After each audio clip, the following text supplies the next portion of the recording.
Respect. Let's tackle this little word. This word which sometimes has no substance to it.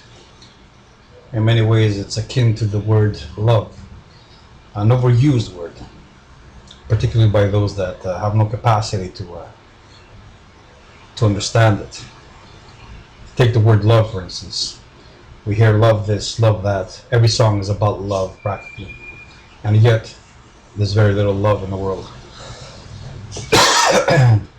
Because love has lost all meaning, all substance. It's now a word we use to get what we want, or to express an emotion that we have no understanding of. Same goes for respect. We use it as if it's something divine, something magical, something mystical, something transcendental. And yet, the basic root of respect is intimidation, anxiety. In other words, fear. What do we respect? We respect that which threatens us directly, our own well-being, or that which threatens us indirectly, that is, threatens to withhold something we need and we consider important to our well-being. For instance, we respect our parents, our teachers, because we fear that they will withhold what we need of them and from them. Once respect is absent, such in the case as with sheltering environments, then respect wanes, diminishes. The mind becomes impressionable. It has a sense of invulnerability, a sense of entitlement. It thinks it can do whatever it wants, say whatever it wants, and nothing will happen to it. This is shelter. This is because most people within sheltering environments have no understanding and no experience with fear, because they've never actually faced any dire consequences. When they do, they understand it, but most don't. Take, for instance, the recent economic crisis. Here we had a nation of supposedly mature individuals spending away as if they deserved luxuries and mansions and a certain lifestyle, with no care in the world. They had no respect for money, because they knew, or in the back of their heads they knew, that no matter what happens, the system is there to save them, to protect them from their own stupidity. And this is why they did not care. Now, why doesn't a woman fear entering a bar full of men with their tits hanging out? Because she doesn't care. She feels protected, safe. The system is there, so she feels no fear. Why doesn't a child fear? Because it's raised with a sense of entitlement and without the concept of fear. The adult is not something to be feared, so it's not something to be respected. He could just, swear at an adult, and the adult can only run to the police. He can only sue. He can only complain to his parents. So the child is indestructible, it feels. Nothing can harm it. It feels powerful without any reason to feel powerful. All of this within the sheltering environment that offers it that sense of empowerment. Take, for instance, feminism and females. In the past, having unsafe sex or sex with many males was a dangerous affair. One could get pregnant. One could face the repercussions, the social repercussions. One can face the family outcry. One can face the costs. A woman's life was pretty much over with once she got pregnant, and she did not have a father there to support her. So she felt careful. She was careful. She didn't just fuck around.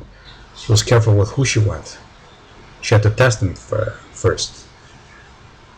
Not so today. Today she is fearless. She has contraceptives, and if not that, she has the system protecting her.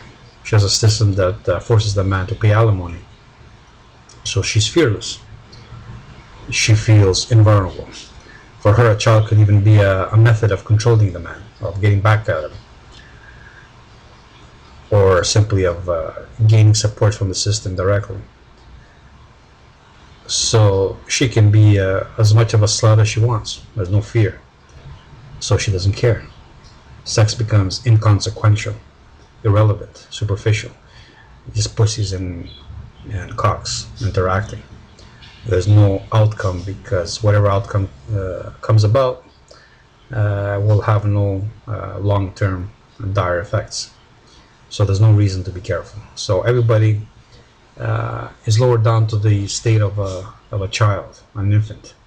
We can just play, fuck around, indulge, be hedonistic without a care in the world, because the system is there protecting us, sheltering us, making sure that no matter how stupid we are, how retarded, how infantile, it is always there to protect us from ourselves. This is why in more sheltering environments, in other words, in modern environments, we get this superficiality, this sense of disillusionment, the sense of boredom. Nothing matters. Nothing has a consequence. Everything is trite and inconsequential and irrelevant. And for this reason, it's meaningless. It doesn't fulfill us. The mind, you see, is a tool which has evolved within more austere environments. And it was meant to to deal with immediate needs and threats. Once the system stepped in and sheltered it from these immediate needs and threats, and fulfilling its needs became easy and it felt safe, it became bored.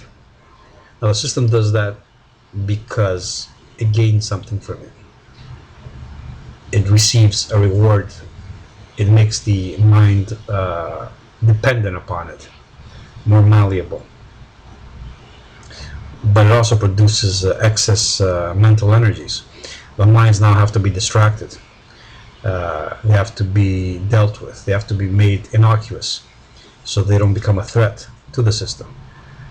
So this is why we get the entertainment industry, pornography, games, sports events, and so on. But in the end, even these don't suffice, because they are constructed within controlled environments, and they're not really that risky.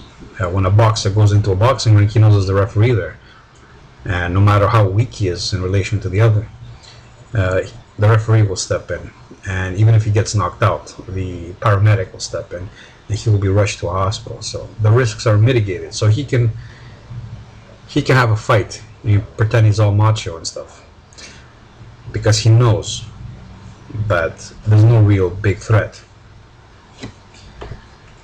So we see in all areas that fear is decreased, and as fear is decreased, boredom has increased. But more than boredom, what's increased is disrespect, carelessness, the sense of being indestructible, which results in every woe we perceive around us. And with the loss of care, with the absence of respect, what we get is an absence of attention, an increase in retardation, in mediocrity. The mind doesn't have to pay attention much, because there's nothing much that can hurt it, so there's nothing much to pay attention with. Everything has to be revved up a notch. Everything has to become extraordinary for it to pay attention, because the world has been made so dull. In other words, with the elimination of fear, anxiety, care, we get a loss of self-discipline. with the loss of self-discipline, we maintain the organism at the point of infancy or adolescence. It doesn't have to mature, so it doesn't.